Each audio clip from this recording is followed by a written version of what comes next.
I'm gonna send you a link to a Padlet wall, and we will play a game which is called Guess Who. So in our Telegram, I'm sending you a link. It has a question. So who has a picture of her family on their mask? Your job is to find out who it was. It was, let's say, I don't know who it was, like this. Okay. Let's give you 1 minute. Guzira, can you hear me?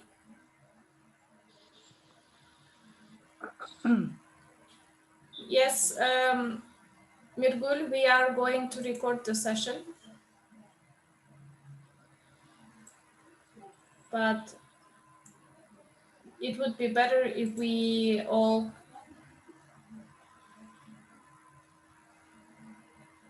Okay, Samat, thanks for letting us know. Samat says his webcam will be off because he is in the village. Okay. So we are getting some answers. Nargiza, who has a picture? We have the answers for some. Okay. Is everyone able to open the Padlet? No, there is no in the chat. Oh, are you in Telegram? Yeah. Yeah. Okay. In Telegram, there is a link to Padlet wall. Oh, let me actually put this in this chat. Okay, where's our chat? Okay, if you don't have Telegram open, you can use this chat. I will try to use Telegram.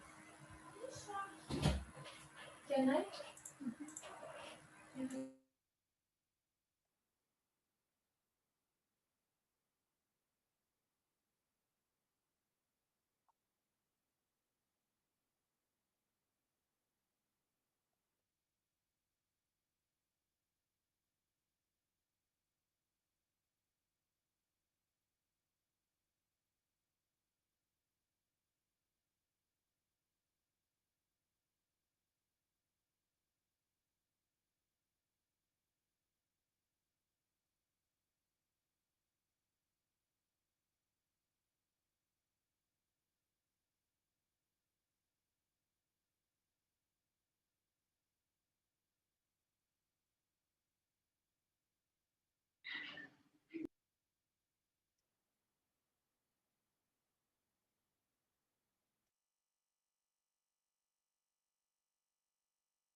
Okay, so are you ready?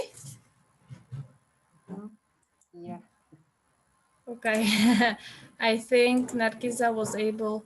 Okay, so who has a picture of a family on their mask? Do you remember? I think it was Agirim, yeah? Yes.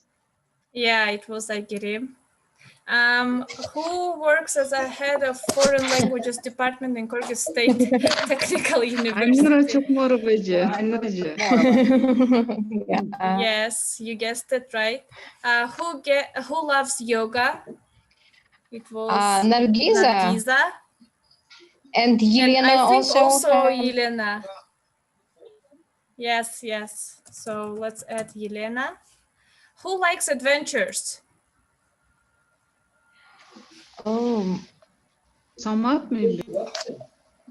I'm not. You don't remember? I'm not sure. It was Mirgul, maybe. Jildis. Oh, It was Jildis. Who had a heart and a brain on her mask? Nargiza is right. It was Mirgul. Okay. And then we had, who is a macrame crafts maker? Damiraja, maybe. I'm not sure. No, it was me. Oh, really? Yes, Okay. nobody watched my video on No, Flipgrid. no, we Just are, we kidding. have. Oh, we have watched just It's impossible to memorize all the information. Yes, Unfortunately, yes, that's a lot. Who has a flower on her mask which represents their name? I think it's Tolganai because if I'm not mistaken, it was some of. Yazgul, maybe Yazgul also. No, Tolgonai does not represent my name because it has to be something with gul. Just Yeah, good. Yazgul. Yeah, no, it was Gulzat. Oh, Yeah. Remember, her mask had a beautiful flower on it. Who loves hiking and reading? I think it's Medina. Mm-hmm. Madina, is she here? I'm not sure. No, she's not. Okay. And then we had who likes parties, singing, and dancing? Maybe Mirza. Samad. Yes, Someone. Nargiza, you were right. It was Samat. Okay, and who has 5 children and loves sports? Nargiza, Miss Nargiza. Yeah, yes, Nargiza. She's When I really heard brave. those, yes, Nargiza has all the answers correct. Okay, so let me go to the next slide. It was a little memory test for you. Next thing is last time we talked about, remember the activities that we had? Oops. Next. We Yeah. divided into groups, and there was a dish, also a menu for different kind of people with Mm-hmm. something like that. Yes. So your first task was to make a menu for people and then to build a house. But you were supposed to ask us questions Yes, no and questions.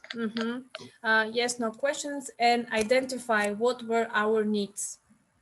And based on that activity, we learned the importance of assessing the needs of your target audience. Yeah. So why do you think is it important to do the needs assessment?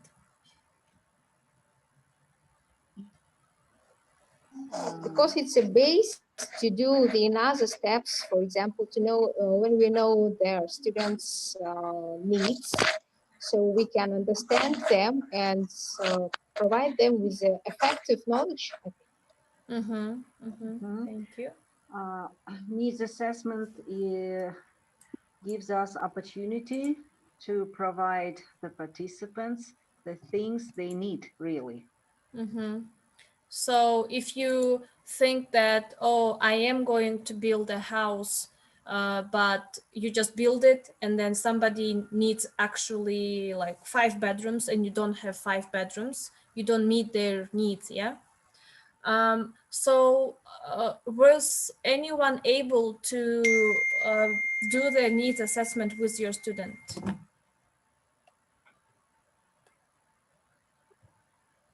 Totally, yes. Okay. So, Usually at my work, when I start training, the first thing we do, we ask questions with what plans or wishes they come at the training, what do they want to learn, to know a new thing. So first is need assessment using questions. Yes. So in Class Dojo, we provided you with a sample, but that's a very generic sample. So in your case, if you want to use it with your students, I think you can still adapt questions. So my question is, what questions do you want to ask your students if you want to start implementing STEM in your teaching? so, for example, what is STEM? What is STEM for my students? And so because STEM is in a general, and I mean that there are a lot of majors, a lot of brains of it, and to understand what exactly they need, I need to know what background they have. Mm-hmm. And I think that's to follow this. It's first, and the question is how they can implement their knowledge, what they know about this. Um, Uh, Mm-hmm. may I? Yes. I would ask. Thank you, Ainura. I would ask, what do you think STEM is? Mm-hmm. Why do we need it? Mhm. What do you learn about STEM? Mm-hmm. Or, okay, Okay. where can we implement it? Okay. How about others? What questions would you ask them? May I, Tolunay? I Yes. would ask my students how you would like to help to your community, what you would like to create, like this, Okay. Uh-huh. how your inventions and creations can help to the community, to the local community. Mm-hmm. Mm-hmm. Such kind of questions also can help to improve critical thinking of our students. Mm-hmm. Okay. Yes, I think that's a good idea. What do you want to learn? Maybe also ask them, how do you want to learn? Like, do you like having one class together, or do you like to work independently, or something like that? Also, what Nargisa is saying is like assessing needs of our community. Yeah. Mhm. Okay. Um, okay. Because then Mm-hmm. students can tell, because in my final project, Tolona, do you remember with my access students, Mm-hmm. STEM, we created, I asked from my student their interests, what you would like to build or what you would like to create. At the beginning, I explained it them what is the STEM. Mm-hmm. Then I was really shocked because my students really, they are creative. One group, they said, we want to create a house which will be built from like ecological like what materials, да? Materials. And the Uh-huh. second group, they created liner with all yeah. And the second, my group student, they created from cardboard like liner Oh. boat with Mm-hmm. all conditions, like sleeping bags, all of them. And the third one, they created planting machine with satellite, you know, Mm-hmm. from Mm-hmm. your sites. I suggested, gave them video, and they created with the bottles, with the cardboard. So we should also here learn interests of our students, what they want, and how Mm-hmm. their creations can help for the community. Yeah, yeah, that's a really important Then one. it can work, I think. Because, yeah, when we are just asking them, what do you want to do? But we should always think about how do we apply this knowledge, right? And Samat is also saying, I would ask for real life problems which are related to their lesson. And I would ask to provide possible solutions. Then we can figure out answers, solutions via teamwork and research. Yeah, you all are thinking about one approach to learning through STEM, which is called problem-based learning. You might have heard it before, and this is when you ask your students, what is the problem in our community and how do we solve it? And then in that case, you can also think about what can we invent to change the situation, right? Okay, thank you. And the next thing we have posted in the readings was about SWOT analysis. Um, I only received one from Nargiza, and I think right now I am going to send you a link to this chat. Where is the chat? 1 second. Where you can all do this together. Basically, there are 4 columns that I put. strengths, weaknesses, opportunities, and threats. Do you remember which one were internal factors? No. Okay. We talked about strengths and weaknesses are internal factors which only depend on you. So what are our strengths as like if I'm an English teacher? In my school, I have students that are interested in STEM. This is my strengths. Weaknesses, we don't have technology, or we have technology, etc. So if you click on the plus sign, you will be able to add a comment, and let's work there for 5 minutes. I'm gonna send the link here as well, so that you can add your strengths and weaknesses of your, let's say, STEM integration. Okay, who just entered? It's me, Tolganay Gulzire. Oh, hi, Gulzire. Okay, so I have just sent you a link in the chat for the Padlet wall where we are talking about SWOT analysis, and Nargiza has sent hers. I will find it and see.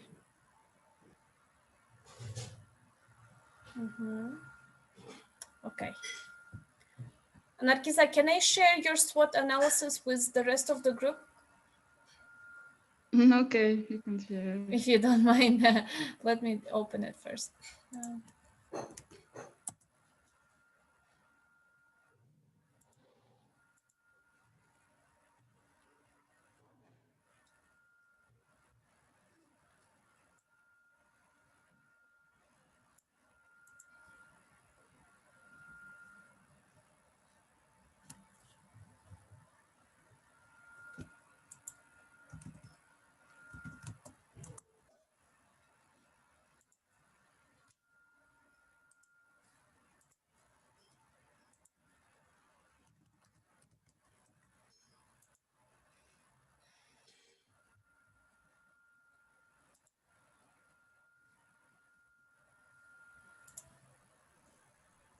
Okay.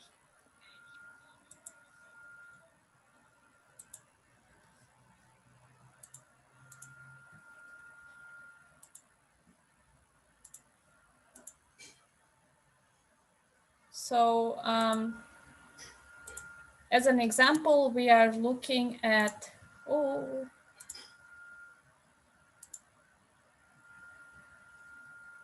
okay. Sorry, guys, I didn't see you were waiting for admission.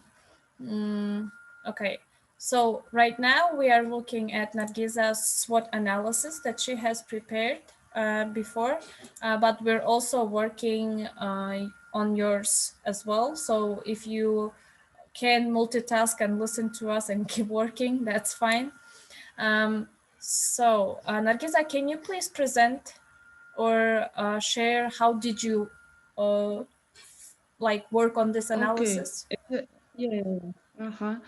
Okay, my strengths and my weaknesses. Yeah. So as an English teacher, because I can, first of all, I can organize and do multiple activities with students. As in STEM, as I understood, we should organize different kind of multiple, like many activities. Yeah.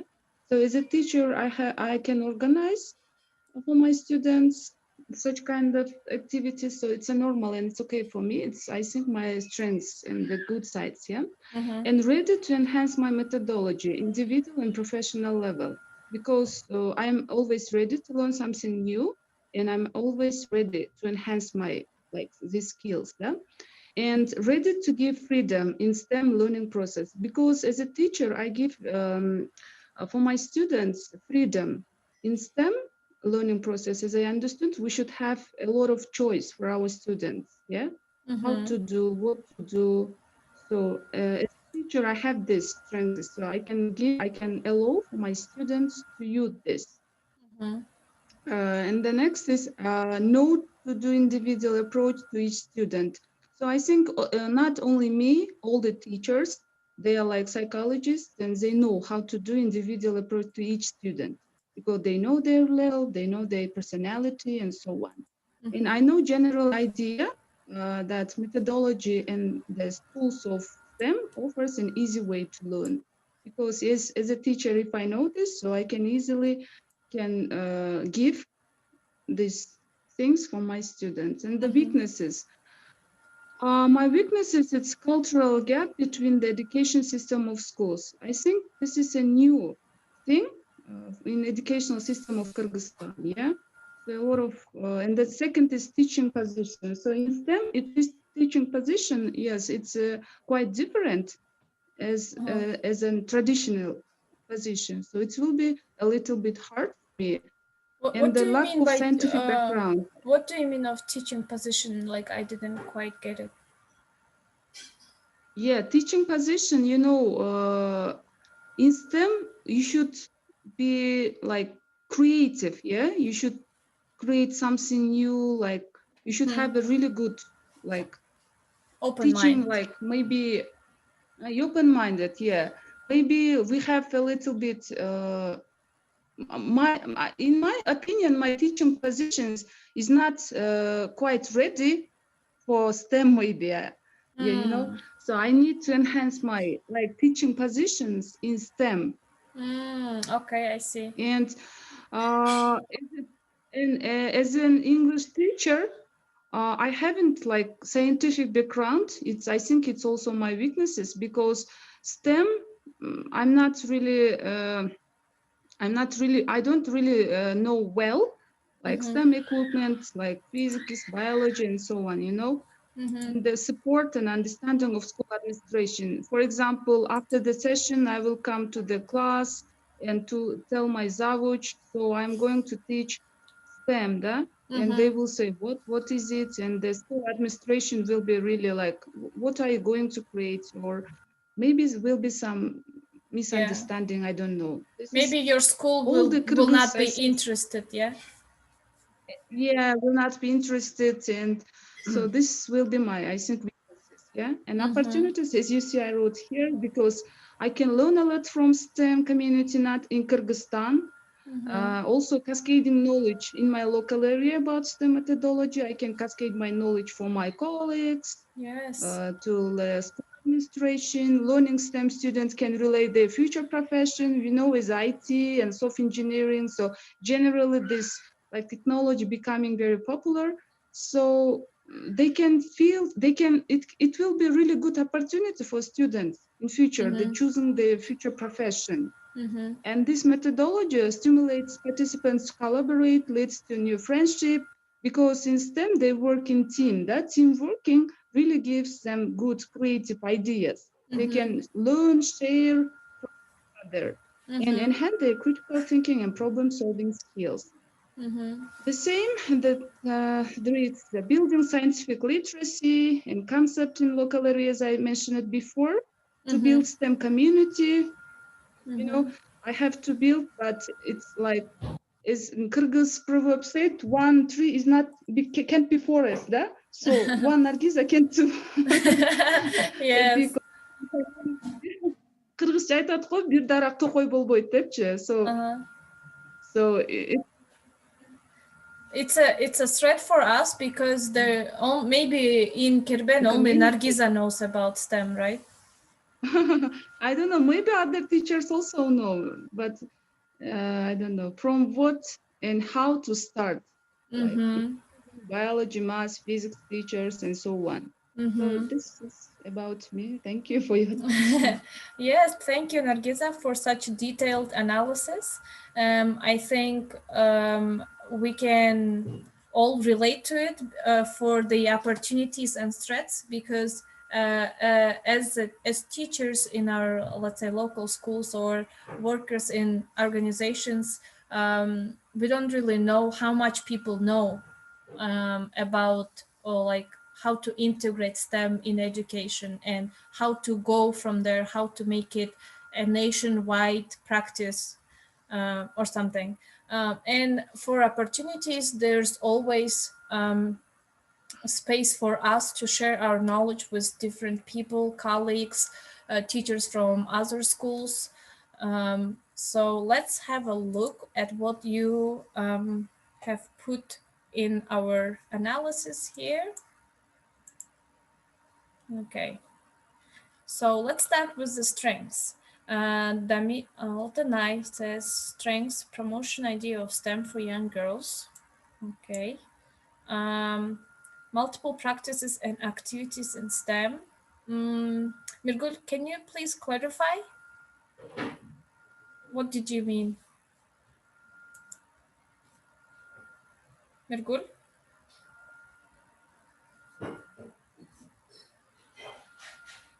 Mirgul, hello, are you here?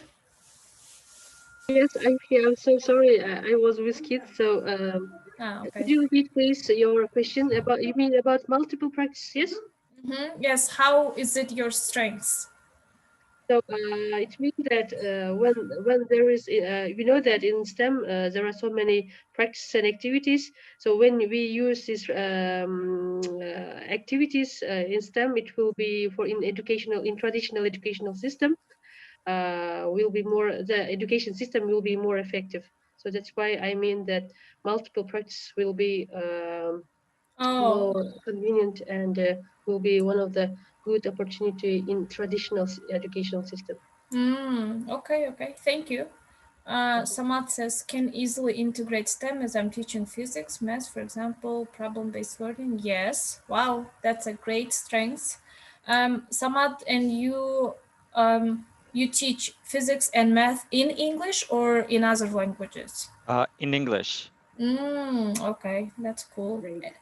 And do we have a lot of teachers who teach science in English language in Kyrgyzstan? Do you know? Sorry, could you please repeat your question? Do you know if there are many teachers who teach science through English, like in English language? Yes, a lot, I can say. I worked in the Silk Road International School as well, and I met a lot of teachers who teach science courses in English. For example, as far as I know, this Sapat education provider is also teaching in English entire, science courses. Yeah, there are a lot of, teachers that who teach actually in English these courses, physics, Okay. math, chemistry, and so on. Okay, thank you. So this is Samad's strengths. Damira says, I work with different subject teachers all over Kyrgyzstan. Wow. Yes, this is a really good strength that you have actually a ready network to start disseminating ideas of STEM integration, yeah? Okay, let's ask there. I think there was also alternate promotion idea of STEM. Okay, I think strengths, it can be a strength and also an opportunity, because this will give us more knowledge to share and encourage girls to participate in STEM. As for weaknesses, what are the challenges as you face? Building the community and changing the mind that IT is not only for boys. Okay, so Altenai, can you please? Why this is a problem or weakness? Can you Um, explain? yes, please explain, Altenai. Is Altenai here? Hello. Hi. Weakness of I think that it is weakness because not, especially in regions, when we promote IT, especially IT, girls that don't know about this specialization. Ah. They don't even know that they could choose these professions. So Okay, but that's not your weakness. That's a weakness. That's like a challenge of our community as a whole. Yeah. So Altnai works in school for girls? no, I work in international program, Technovation Challenge for girls. Okay, I see. So strengths and weaknesses are only your internal factors that you can change. So I think this will be maybe more like a threat to us, yeah, because we have difficulties building the community. And Yelena says weakness is connecting STEM subjects to real life problems and practical skills. I absolutely agree with you because, the problem in our schools is that we just study something, and then we don't know what to do with this knowledge. We just forget it right after a week later we learned about this, yeah.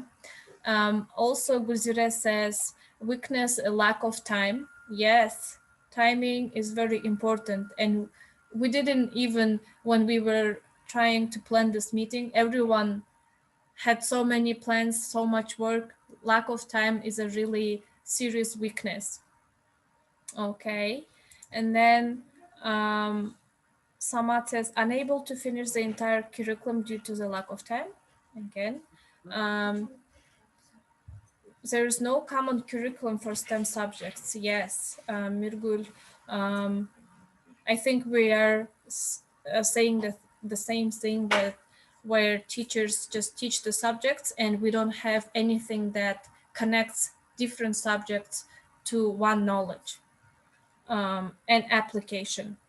Teachers at schools don't speak English. Yes, that's a weakness.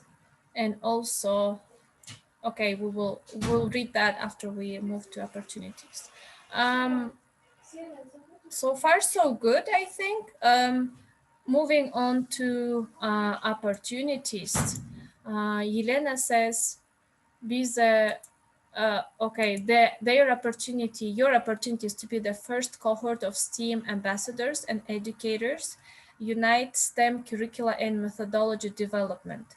Yes, I think this is one of the greatest opportunities for us, where we can actually develop curriculum and cascade our knowledge to our colleagues, to our regional colleagues, or other teachers who are interested and motivated to do that.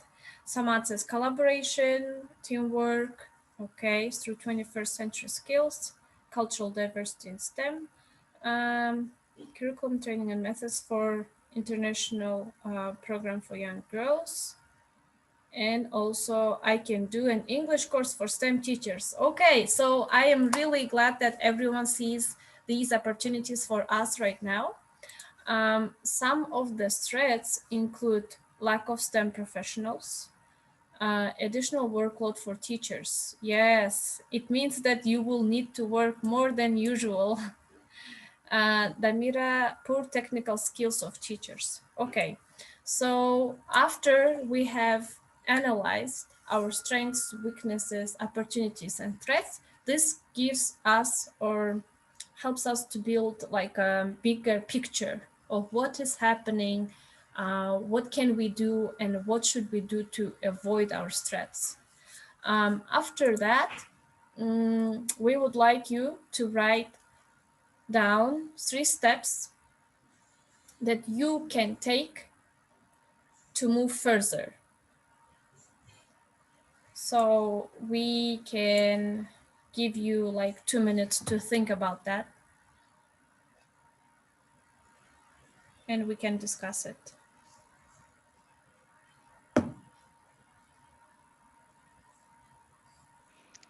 Sorry, Tolgana, just to clarify, which steps you exactly mean to to do what?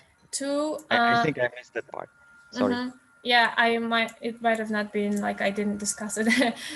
Steps to integrate STEM in your teaching, or integrate STEM if you want to integrate it like in your school as curriculum, or just in your personal teaching at least. Got it. Thank you.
So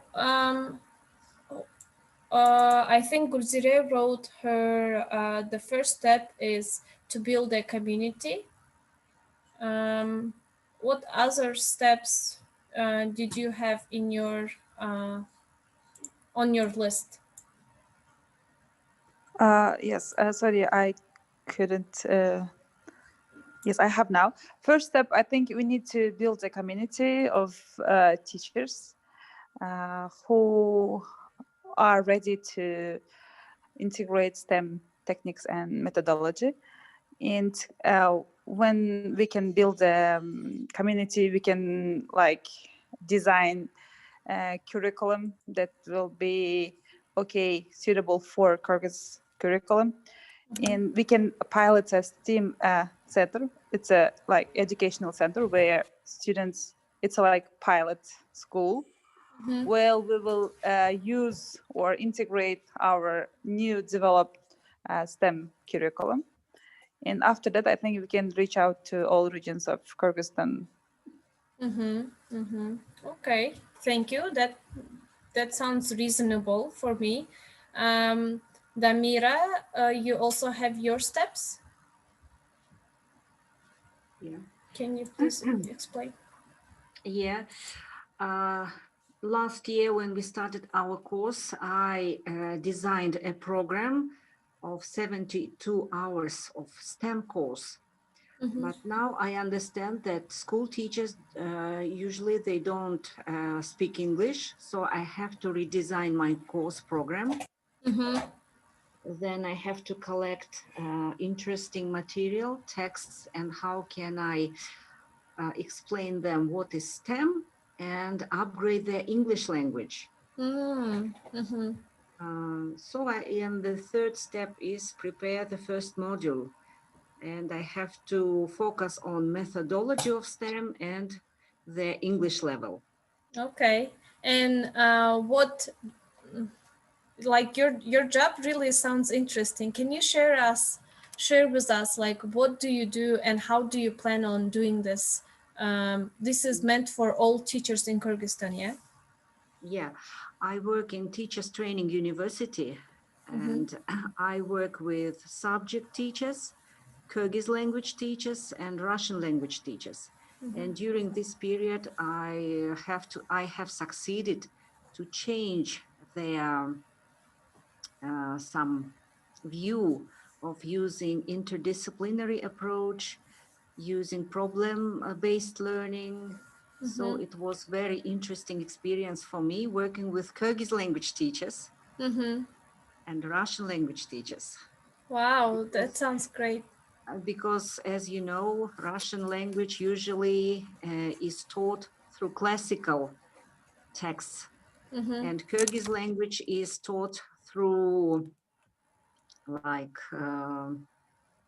fiction, maybe legends, some poems.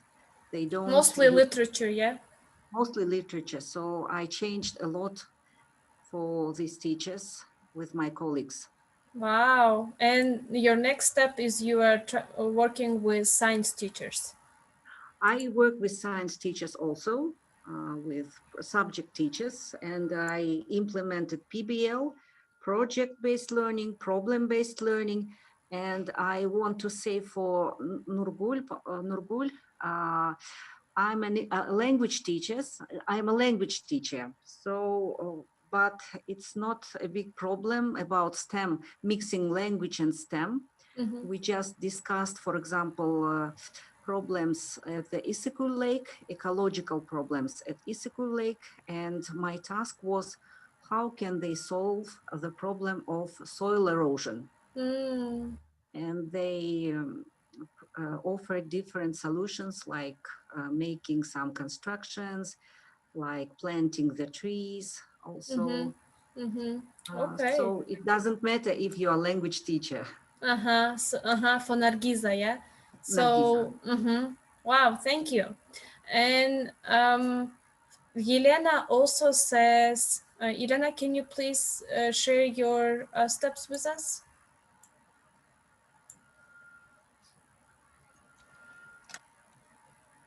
Hello, good evening, everybody. I'm happy to meet Damira Ajay as well, because I'm really glad that the governmental level we have people who are understanding STEM principles and STEM need to be spread in the teacher community.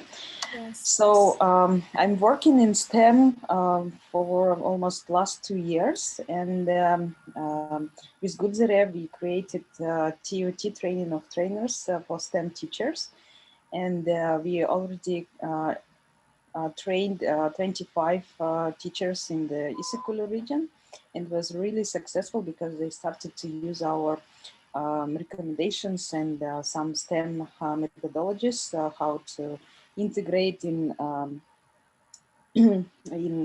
their subjects. It was a really successful experience for us. For me, as SOS, I'm also working with Technovation Girls Challenge. We use PBL, project-based learning approach, and they have connections with some Holland teachers who also use PBL.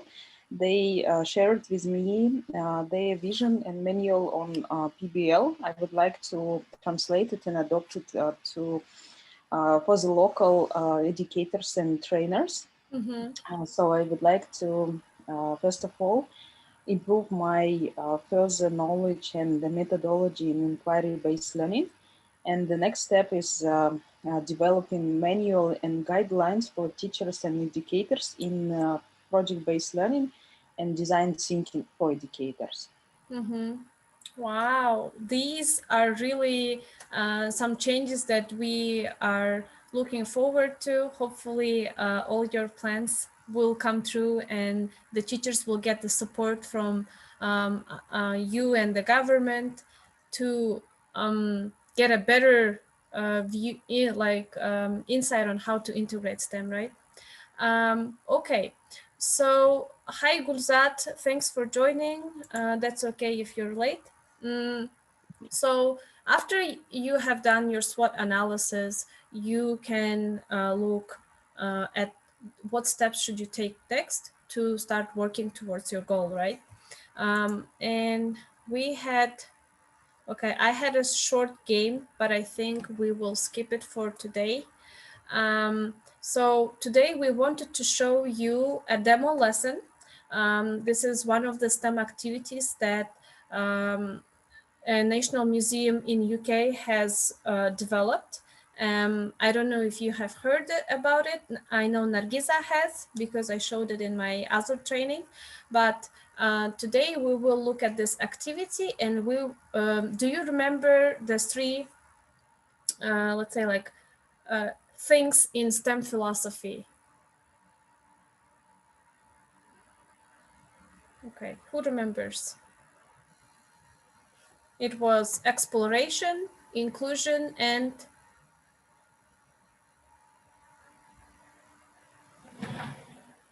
one second. Teamwork. Teamwork. Yes, thank you. So we would like you to look for those three things in this lesson. Think about how does the teacher start the lesson. Think about how does she explain the activity to students. What do students do during this activity? And we will discuss it after. Let me open the video and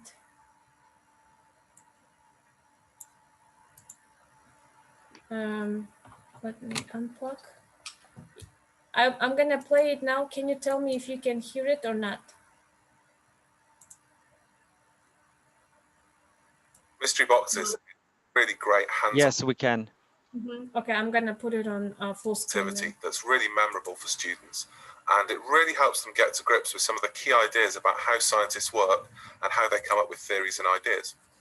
The object of the activity is to work out what's inside a set of 6 mystery boxes without opening them.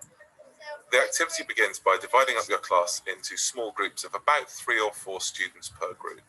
Each group then receives an observation grid with post-it notes on and a mystery box, and they have to come up with their best idea about what's inside the box. Group 5 and group 6 now. You're then going to give them 2 or 3 minutes with each box to try and work out their best idea about what they think's inside.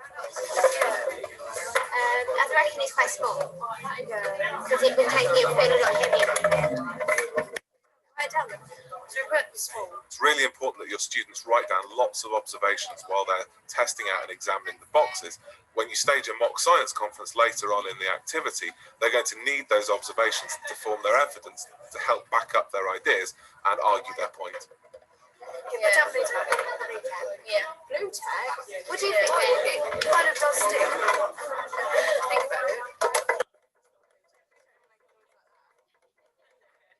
Once the 2 minutes is up, students need to write down their best idea on the post-it note before they pass the box on to the next group. Does everyone come to a decision? So it narrows it all down. Can the runners please take the box to the next group? So 1 is going to go to 2, 2 is going to go to 3, 3 is going to go. Run like the wind. Once all the boxes have been passed around, everyone should have 6 sets of observations and 6 best ideas about what they think is inside the boxes. But before they're going to see each other's ideas, it's important for the students to think about what they've just been doing. So give the students 2 minutes to discuss what skills and approaches they think they've been using to get to their best ideas. Senses, hearing. Listen to the pitch, find out the density, how much kinetic energy. So think frequency as well, because in like previous it's bouncy. Get them to write down a short list, and once they've done that, share that back with the class. Communication skills, our senses, and our estimation skills. Did you say estimation? Yeah. Like you have to estimate the weight of it. Okay, good, excellent. What you need to point out to your students that what they're looking at is actually what we recognise as a scientific process. So it'll have all the elements that they're quite familiar with, making a prediction, testing that out, and coming to a conclusion. But it also includes things that students are less aware of. Creativity, imagination, and visualisation are all an important part of the scientific process. And also the idea of discussion, and that science is very social. So after the reflection time, it's time to get your students 1 step closer to working out what's inside the mystery boxes by staging a mock science conference. And 1 student from each group needs to bring their post-it notes with their best ideas up to the front and to stick them into the relevant box on a large grid. So now you need to take a look at the grid to find a couple of different examples where people either agree or disagree. Firstly, have a look and see if you can find a box where most people have very similar or the same answers. And you can point out that they could feel quite comfortable that this was now a leading idea or a leading theory, and without opening the box, they can all feel reasonably certain that their research was correct. Box 1, all of you have come up with the fact that it's a ball. Some people have said it's a rubber or bouncy ball. Okay, pretty much the same thing. Okay, so you've got consensus there. Everyone has agreed. It's also good to pick out another example where there's a lot of contrast, and then you can get the groups to present their evidence to each other and try and convince each other that their idea is more correct than the other groups. And you can also give groups the opportunity to change their mind if something they've heard has shed new evidence on their ideas. I think if it was soil and sand, it wouldn't have sort of rattled as much. Also, it would have sort of shaken around a lot more and been a lot heavier. Because we thought it was beanbag because it did rattle with like the beans inside of it. I disagree with you, Alex, because beanbag has bigger balls in it, and when it hits the top, it would make a bigger sound than soil does. During the conference, it's good to point out to your students that what they've been doing is working just like scientists and having their research peer reviewed. So to draw the activity to a conclusion, you need to reveal to the students that they're not going to find out what's inside the boxes. Is there any questions? Yeah. What was in the box? I don't know. Okay. And you guys can't find out.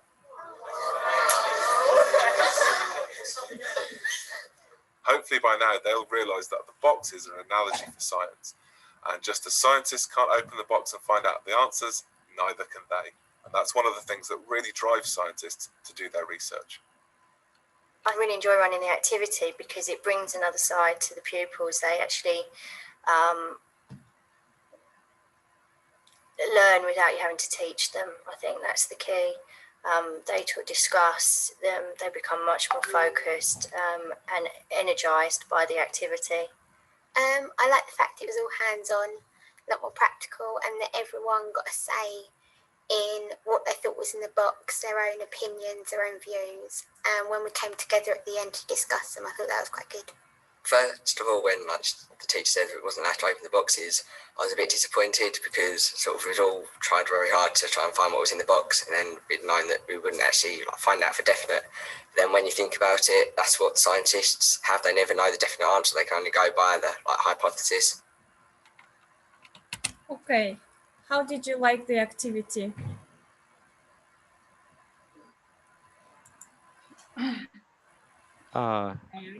I think Damireje would like to start. Yes, after you, Damireje. Okay. I liked the start of the game when they observed, they exchanged ideas, they created ideas, but at the end of the lesson, it was a bit disappointing when they didn't discover what was really inside. Okay. But it teaches us a lot that students, it's very important for them to collaborate, to communicate, and do observations. Okay, thank you. Samat, go ahead. Yes, I think it's, really brilliant practice or exercise where students communicate with each other. They share their ideas. They learn how to listen each other.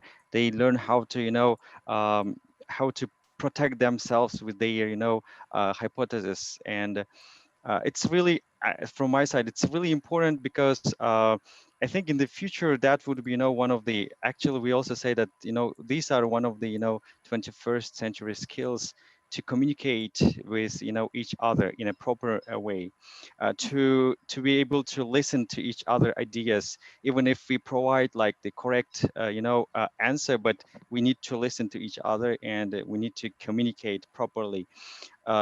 Also, from the computer science students, from my students whom I teach physics, so they sometimes they lack of these skills to communicate with each other, but they are really brilliant programmers, or they can write coding really well, but when it comes to explain their idea, explain their how to say their project, they lack of this how to say this skill. So I think it's brilliant just to train students with such an exercises. Thank you. Yes, I agree that students do not only work in the teams, but also verbalize and like defend their point of view. Yeah. Aygrim is asking, where could you see exploration?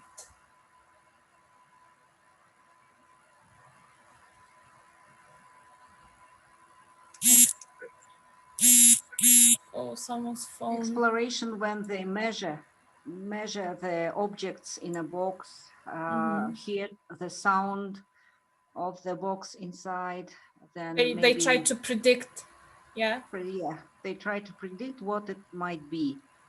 And that's also very important skill at the students to make be able to make explorations. Do not be afraid to do it. Okay, thank you. Ainura, could you see any teamwork going on in the class? So they can, so through, of course, through this exploration, and when they discuss what is in this box, when they collaborate with each other. So I think that in this way they work in teams. I think that it's really important to work in teams also. And how about inclusion? Did you find any elements of inclusion in this lesson? I think that's, for example, from prediction, from discovering these new things, they can, how can I say, pay their attention to this, think about this deeply, and through this activity, they can inspirate what they have. I don't know. I'm not sure. Okay, and I think inclusion was in the fact that everyone in the class was involved, no matter what their learning ability was, or they didn't like exclude somebody from this activity. Everyone was equally able to participate in it, right? Do you see like this is actually also inquiry-based learning, the one that Yelena mentioned she was working on. It's when they the students ask the questions themselves, like, did you see their reaction? In the end, they were so eager to find out what was inside, but they couldn't know. Okay, so this is one of the activities that you could try with your students. Also, Goldenai, yes, can I also share my observation of this class? sure, go ahead. Because I think that the most important thing that actually the role of the teacher is changing. It's not anymore the presenter or giver of the information. It's only a facilitator of the process. And if you notice in the end, when the student asked the teacher if she know the answers of what is in the box, and she said, I don't know. And it's actually maybe in some point disappointed, because we used to get that the teacher is the last I would say last point that knows everything about what we have to ask. But in this case, teacher it's okay, do not know anything or do not know the answer, the right answer, and just be as a equal and inclusive as so as the students are. Yeah, a very good point. That your role as a teacher, when you're doing any STEM activities, you are not the final resource. You don't have to know all the answers to the questions. If your students ask you, for example, like, but how did this happen? You can tell them, you go home and you find out, and then you come back and tell me, right? So thank you, Elena, for sharing. Does anyone want to share anything related to this lesson? Okay. Sorry, I was texting, and I think it's better to tell here. I think this exercise was kind of not to teach, something to students, but to develop students, skills, with one exercise. At the end, even it didn't, what we saw that it was not so important because even teacher didn't know the answer. But the important thing was, the three concepts that you shared with us. All of them were in this exercise, and teacher or facilitator, now we can also name it like facilitator, was just training students, I think.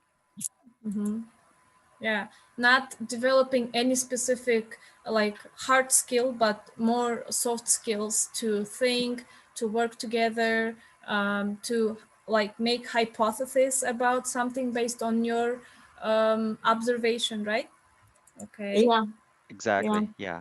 Okay. Hi guys. Okay. Can I add something? Who is this? It's Aikiru. Oh. Hi. Hi, I'm sorry I couldn't speak before. I just wanted to ask, just to share that if you noticed, remember when the teacher was asking about what is inside the mystery box, she also made them write down what skills help the students to prove that, the box, inside the box is, I don't know, the wooden cubic, for example.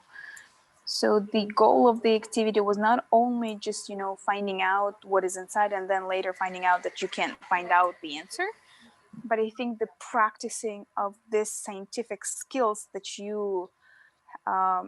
the scientists have while observing, while exploring, was the main focus of the activity as well. Yeah, the self-reflection on what you were doing, right? Okay. Right. So the teacher made quite a important point on, specifically finding out and letting the students know that you're using this specific skills, for example, sense, smell, estimation, right? So you use all of these skills when you explore, you know, scientific objects and etc. Scientific topics as well.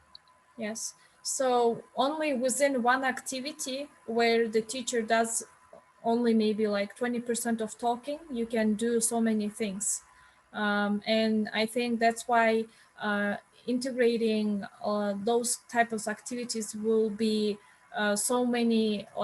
will bring so many benefits, not only like to your students, but to you as well, because you will also not like waste your time speaking all the time. You will learn from your students. But usually it's just the teacher talking and students listening, and students don't produce anything. And this way you can actually change that. Another lesson that we would like to show you is a lesson for I think even fourth graders or fifth graders. You will see everything, but some of the things that we want you to think first is, how does the teacher adapt the constraints of the challenge to her students' abilities? What are the benefits of having students test their designs in front of the class? And how are the students encouraged to develop engineering skills while applying content knowledge? So one of the, for example, this lesson was just inquiry-based activity, but when integrating STEM, you can always use different activities, right? A range of them, like including PBL and also using design challenges. Design challenges are something that you ask your students to design like the best water filter, and you challenge them to do it, and then they come up with different solutions. So this is one of the lessons. I am going to show you now. Okay. Oh, whoops, sorry. I wasn't logged in this computer.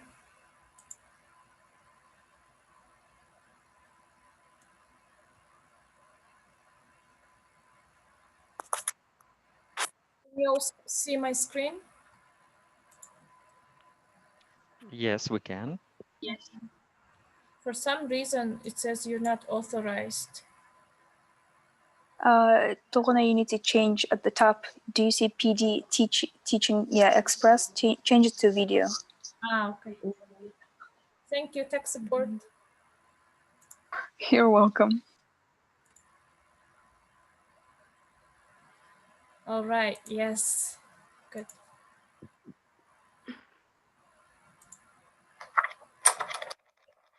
Can you hear it? This teaching moment is made possible. You can hear it? We can Yes. hear, but we don't see it. Oh, you don't see it? I do. By Chase. Can you maximize it, please? Uh-huh. Okay. Good. There's some balloons right here, but now I'm thinking of putting them on the top of tape. So what did you do to build your design? You need to write that down before you can test. There's no cracks on him, so we could know that he will be safe and no concussion. My name is Shauna Comer, and I'm a 6th grade science teacher at Baychester Middle School in the Bronx. This current unit that we're doing is a neuroscience unit, and we're studying the nervous system with a particular focus on the brain and its functions. It actually began with a study of concussion and looking at concussion as it relates to sports injury. And then from there, we went into the design challenge. So it's an engineering-based lesson where students are given a challenge and they have to come up with a solution to the challenge as a team. This particular challenge is to design a football helmet that will prevent brain injury. They're using an egg as a model for the brain. And so the idea is that they would use this model to design helmets that will keep the brain safe from cracking. What is step 1 of the design process? Step 1. Brandon M. Complete the brainstorm. Right. So yesterday we brainstormed. And what was step 2? What do we do next? Brian.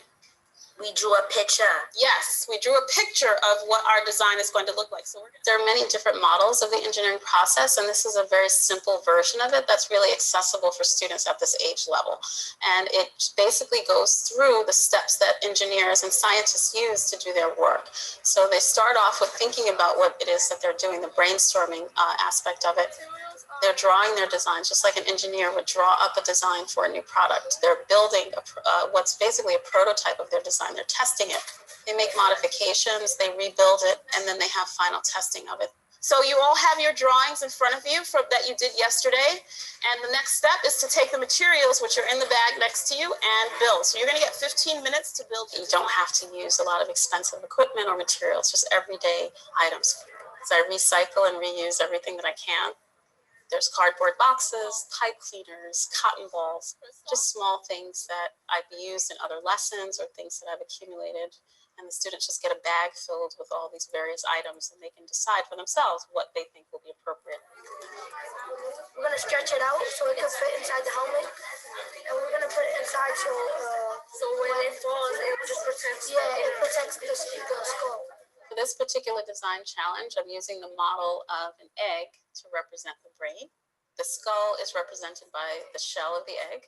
The yolk represents the brain, and the white of the egg represents the fluid that surrounds the brain. So it's a good model to show students the fragility of the brain, but also just the structure and how it works. I actually prepared the eggs, just left them raw in their holders, but I glued them into the container. That helps also with a little bit of stability. I drew faces on the eggs. I found that the students needed to have it a little bit personified so that they could just really make the egg is person. So it should be this big, so we should cut it. We can't completely cover the face. So what we could do is we could cut it like right here. It also gave them a sense of direction for their helmets, knowing that this is the top and the helmet on the head as opposed to wrapping the egg in a blanket. So it's not going all around. Yes, have you ever seen a football player playing football in a cup? You can't put your eggs in a cup, right? One of the most critical elements of a design challenge is to build some constraints in. And the constraints you build depend on the level of your students and their level of experience. And so for this challenge, they only had 2 constraints. The helmet has to stay on the head, and it has to prevent the brain from the skull from cracking.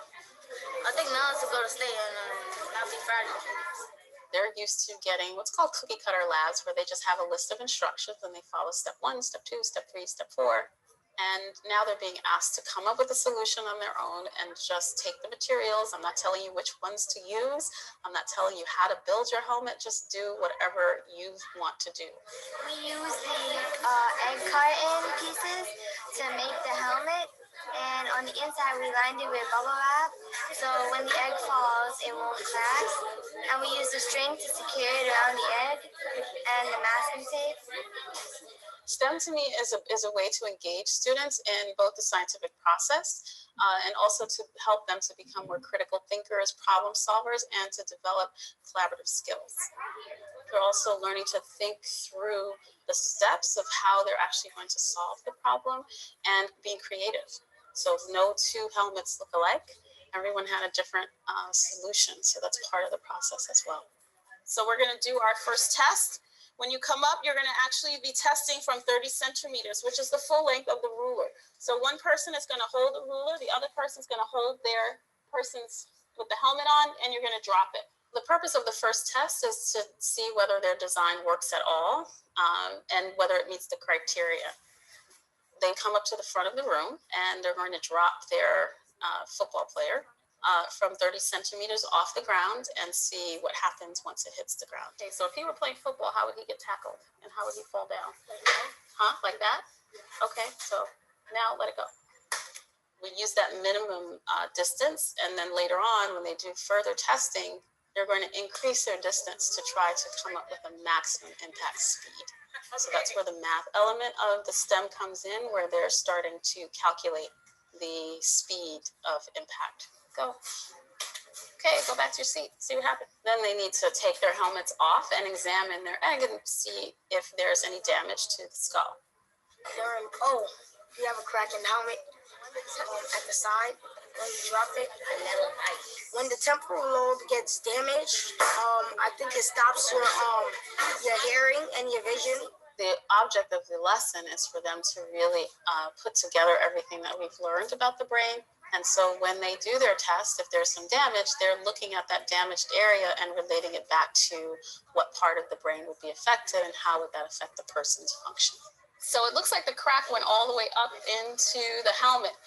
So what part of the brain would have been affected by that? His frontal lobe. His frontal lobe. And what do you think the results of that would be?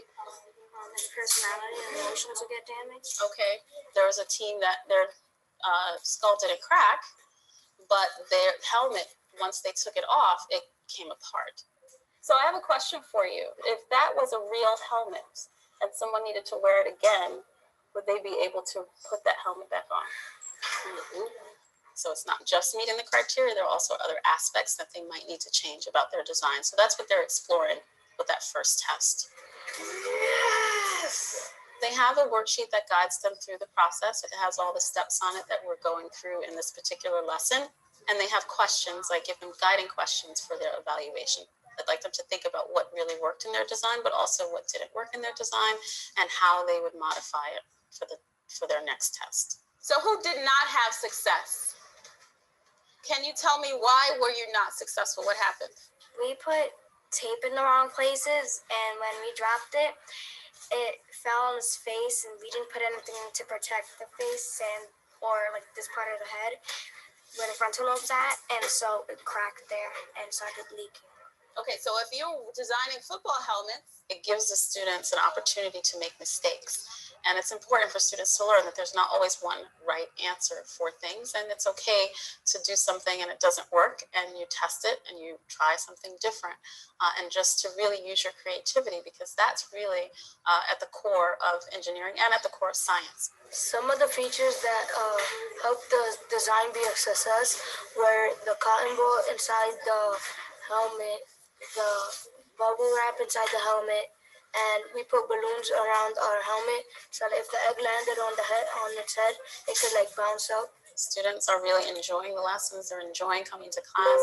I have very few issues with behavior management because they're all really engaged in what they're doing. And I've actually had a couple of students come to me and tell me they want to be brain surgeons now after studying the brain. So for me, that's really what teaching is about, really inspiring students to want to learn more.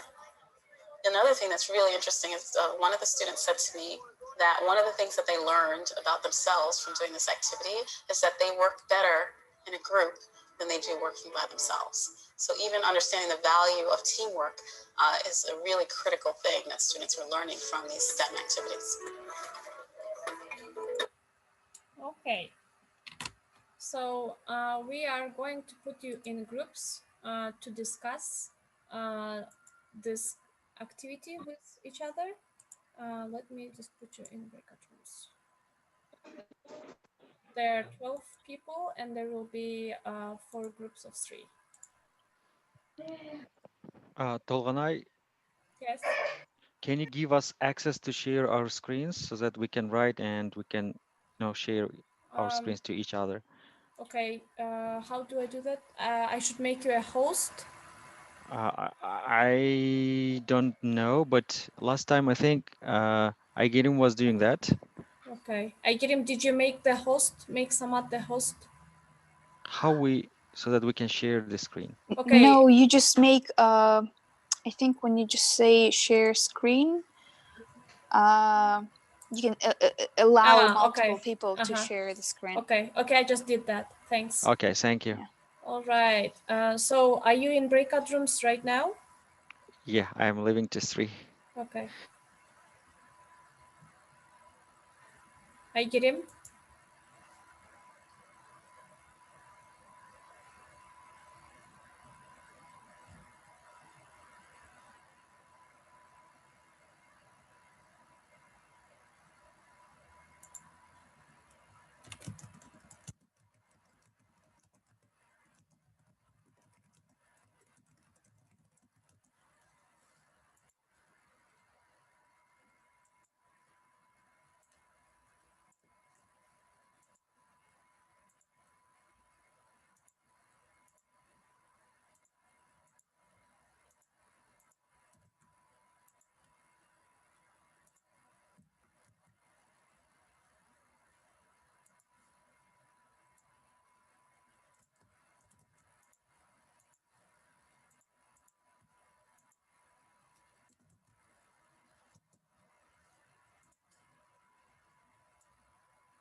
Damira, are you here?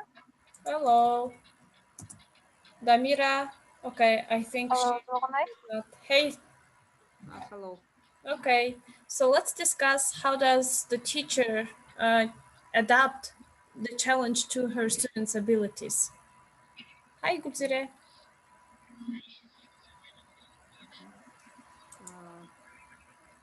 As for me, I didn't see anything on the screen. I just I really want to ask your question, but my internet is very slow, so that's why I can't watch the video.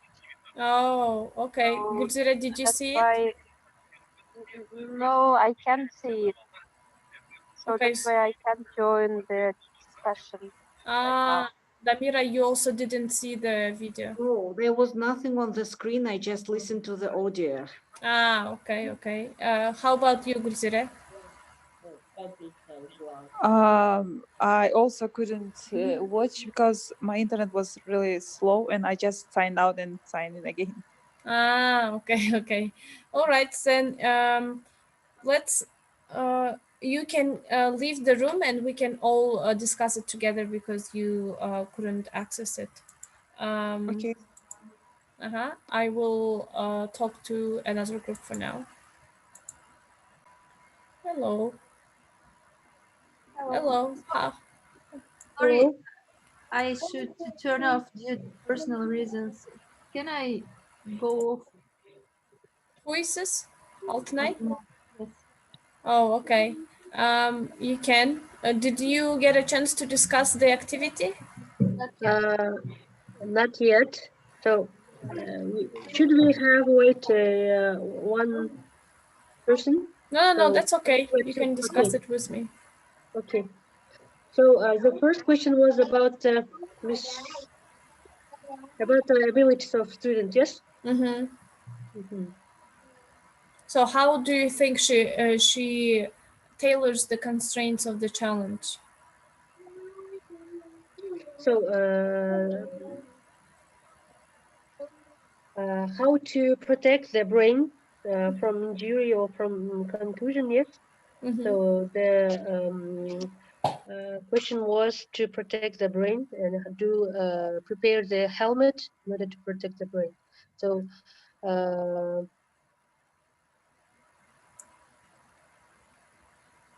Okay. What are the benefits for the students when they are presenting it in front of the class? the benefit was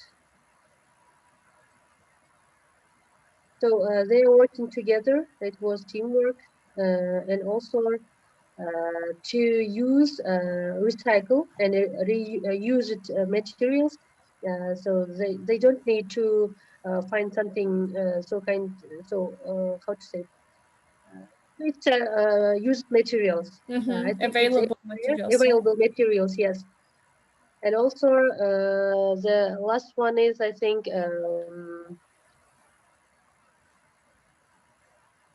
she can she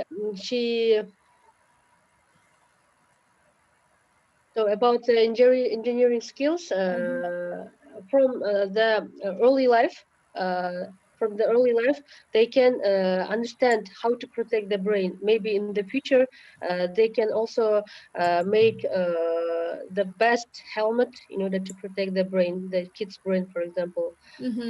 So they will understand the meaning of the protecting brain from injury, for example. I think that's all. Yeah, okay, that's good. Then we'll join the discussion. Thanks for sharing. Okay, thank you. Rubric was also allowing them to help, helping them with the problem that they might later have in designing the helmets. Okay, hey everyone. We are back in our main session.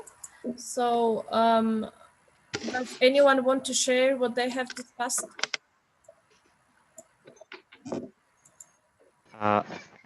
Can we go to second or third, team, because we couldn't finish? I need to finish typing.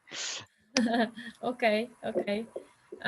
We had a problem with our first group. They could not discuss because none of them were able to watch the video fully.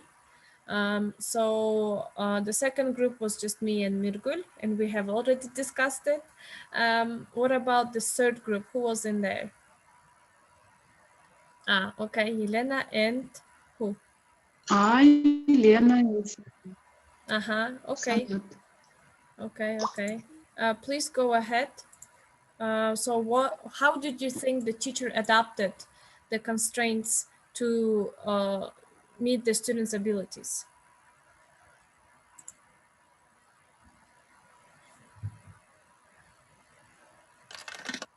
Matt, if you don't mind, I can Yeah, start. yeah. Let me share it, even if it's not, completed. So while you will explain us the first part, Elena, I will finish the third part. So, in our discussion, we noted that one of the limitations for this type of group, it's age, and they do not know a lot of information, maybe not enough experience. But what the teacher was using is gamification. It's approach when she was using challenge as a type of game for students with simple materials. It was recycled material, so it's helped the class to be really simple. So the students, they notice that you can try everywhere. It's simple materials, and you can play with this egg and the other helmets, designing the helmets. So it was engaging, interesting, and encouraging at the same time. So it was also noticed by our group that she was clearly giving a direction in the beginning. It was a certain structure for them to follow. And then it was also a good way for her. She was asking questions and trying to engage them. So they will feel themselves as important people who are playing an important role in the class because they're creating something, and it's also helping them to start to think. And in the end, she was using the list, the questionnaire that they can assess themselves, what they have learned, what they like done good and done wrong, what was a success and what no. Yes. What helped them and what no. Okay. And so this was your answer to the first question, yeah? Yes. Right. Yes, I agree. The teacher was giving clear instructions. Everyone was put in teams. They were working together. They had their worksheets, the guide for them to follow, and everyone was working in the same level. Thank you. Second question is, what are the benefits of having students test their design in front of the class? Sorry, can we add something to the first one too? I think Ainura and I discussed in our group that teachers did not just, come to the class one day after teaching about brain structure and said, okay, we're going to do an egg drop challenge. Here are the materials. This is the task. So before that, she actually elicited, like, what did they do? So they brainstormed on the ideas of, like, what kind of helmets could work to protect the brain. Next one, they actually designed the helmet. They had a simple design that they discussed together, and then she allows the several steps of dropping the egg, first from the lower distance, like 30 centimeters, and the other one was from the higher ones, allowing them to have a prototype. So by working on their helmet designs and then testing it out, and then coming back and analyzing what worked and what didn't work. So by doing so, she actually not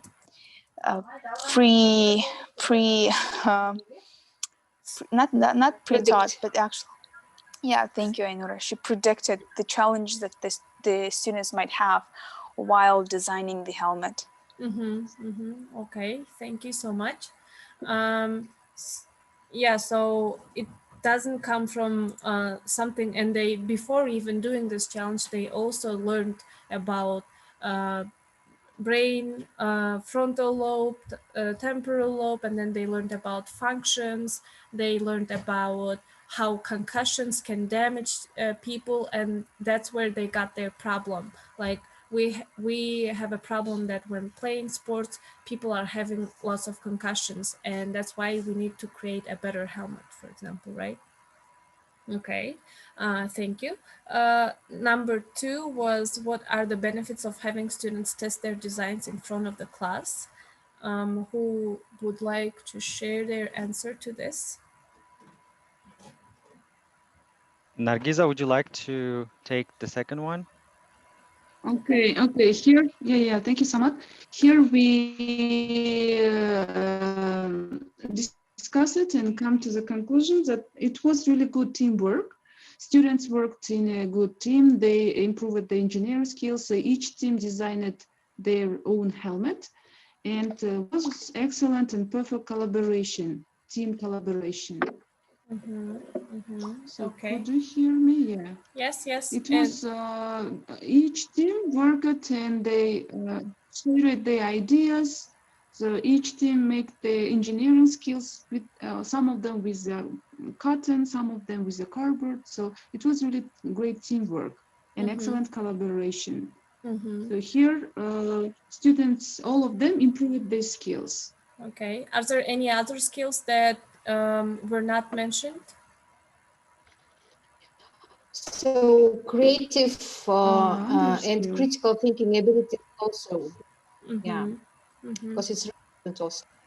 And I also think public, like speaking, because when they designed their helmet, they had to show and present it to others, and that was also like going out of your comfort zone and being in front of the public. Yeah. Okay. And the third question was, how are the students encouraged to develop engineering skills while applying the knowledge? I think I can just add some, some part here, insert part, and maybe my colleagues will add other ideas, support with other ideas. So I think the main 3 parts where, she tested here. So I remember there was kind of engineering methodology where, it's always asked to do something, then to test it, then I'm not sure how it was look like, but to test it, then finally to work on it to improve it. So there was some sort of cycle so that you can follow to improve your engineering skills. So that's why we thought that there should be some sort of tests about the calculations, and following the criteria. So there were definitely some criteria provided by the instructor, and the calculations. Fortunately, this was about the. She mentioned about the speed, where students had to use kinematics so that they can find the speed. Kinematics is to calculate speed, to calculate time needed, to fall that object from some height. And then there was the analysis part where teacher is asking, what worked or what went well, what was not good, and at the end, what students have to improve, at the end. So I remember the part where they had to see their eggs, exactly which part of the eggs were, broken, and so on. And also Nargiza added here practice. So without practicing, definitely they will not, they have to do it and they have to try it so that it will be part of the engineering skill, so that they will see what didn't work well. And finally, to expand this knowledge into other real life scenarios. For example, if I'm not mistaken, so this was just an example and where they might use it, where exactly in real life they might use it. Nargiza, Elena, would you like to add something in third part? Tolga, can I add if there is no? Yes, sure. In the okay. So in the last, the students are doing their experiments from early life because it's very important, and also they will understand how is valuable their health, the brain, and the teacher try to show them to care about their health from early life, and also they are improving their skills by doing this kind of experiments, and also using the cheaper materials or reused or recycled materials is also they can find it everywhere, for example at home, or it's how to say, Available, basically. available. So yes, available. So I think it's very important to think for children to from early life how to build their future plans for them. Okay, that's Thank you. good. I think also another thing is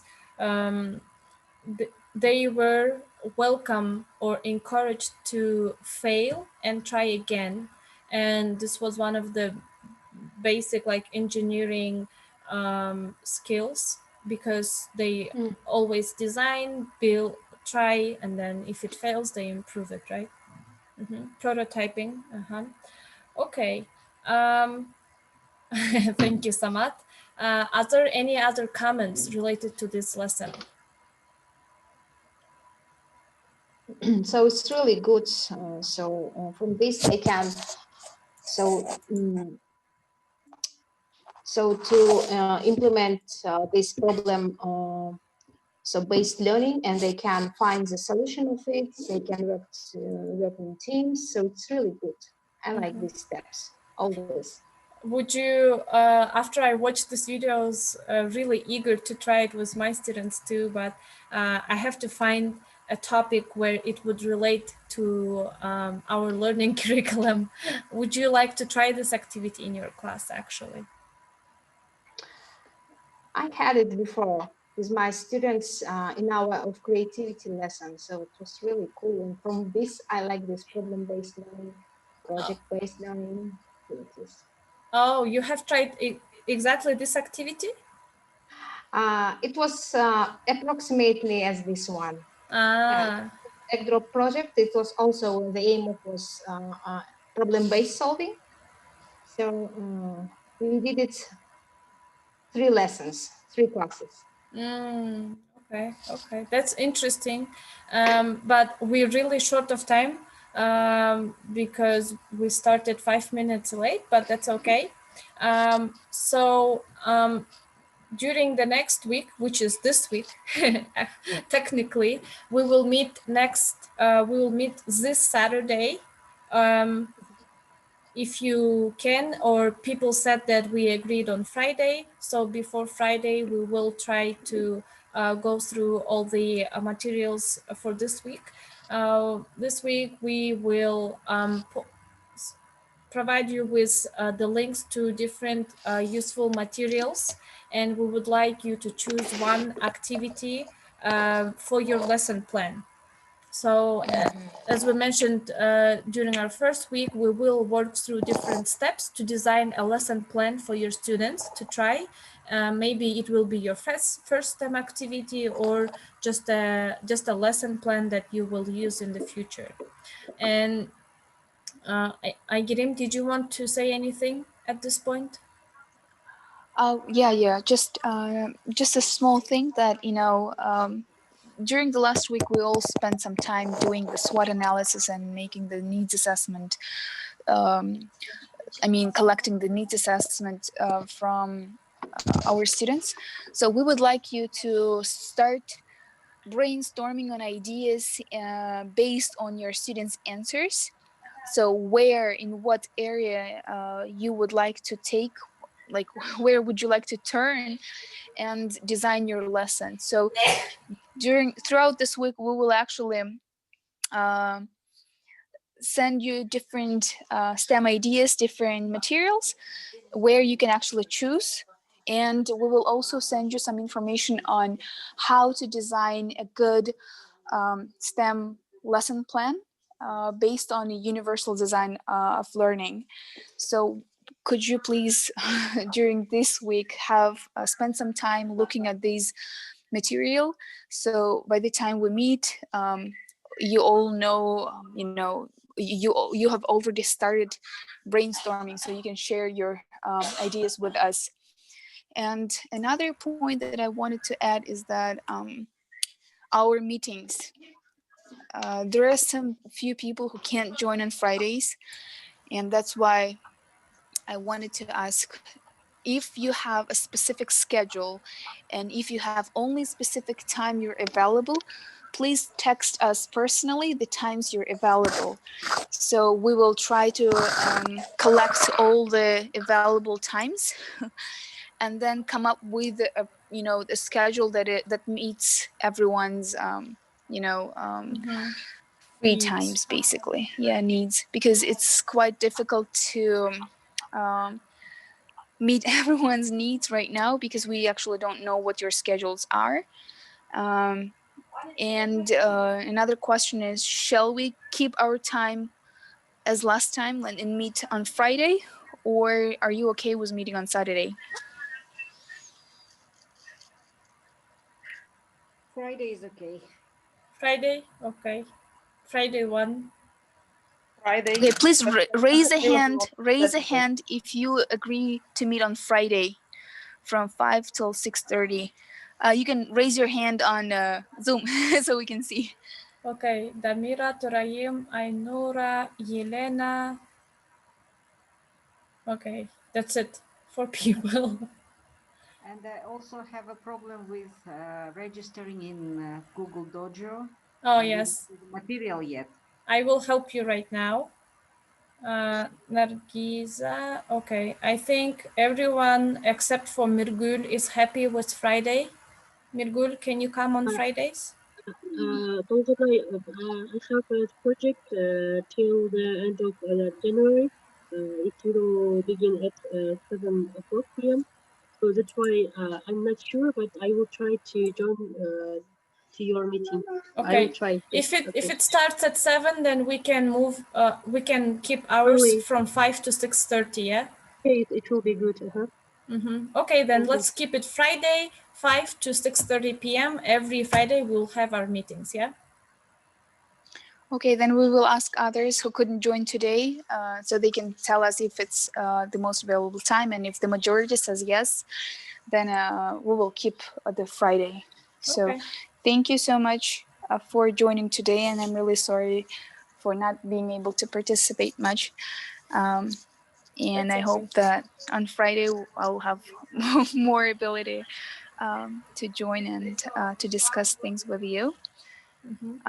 If you have any questions, please feel free to contact us, and let's stay in touch. Okay. Okay. Okay. Have a good the rest of your Tuesday. Bye bye, everyone. Bye. Samad, please share the presentation with us, the ones that we had last time. Yeah, I mean, definitely. yeah. The Thank last you. one, yes, I will share Yeah, it the in last one. Telegram. Thank you. Yeah. Okay. Bye bye.